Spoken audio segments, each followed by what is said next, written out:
Depleted uranium, also known as Q-metal, D38, and Du, is a toxic and radioactive byproduct created in the production of enriched uranium for nuclear weapons and nuclear energy. It has a radioactive half-life of 4.4 billion years. The U.S. and NATO militaries began using bullets made of depleted uranium in 1991 in the Persian Gulf War, and they have continued using it in every major armed conflict since that time. Du is used because it is extremely dense, 1.6 times as dense as lead, which makes it ideal for piercing heavy armor. Just to give you an idea of how much this is being used, the U.S. fired 640,000 pounds of Du ammunition in the first Gulf War alone. In the initial 2003 invasion, they used an estimated 4 million pounds. When a depleted uranium shell hits its target, it explodes on impact, burning at extremely high temperatures, vaporizing into an ultrafine aerosol with a large percentage of the particles as small as 1/10 of a micron in size. To put that in perspective, these are literally as small as viruses.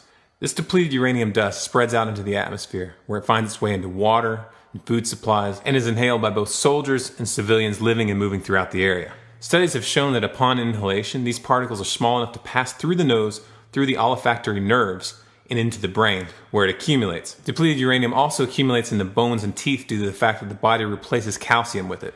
Governments that use Du always like to portray it as safe by referring to how solid chunks don't emit enough radiation to be harmful from a distance. But this defense fails to account for the fact that these microscopic radioactive particles, once absorbed into tissues, are in direct contact with cells throughout the body. And once it's in the body, there is no way to remove it, nor can these microscopic particles be removed from the environment at large. And remember, depleted uranium remains radioactive for over 4.4 billion years.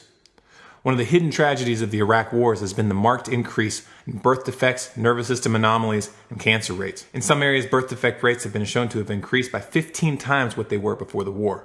It's also worth noting that after the Gulf War, thousands of soldiers became chronically ill and have never recovered. This condition is officially called Gulf War syndrome.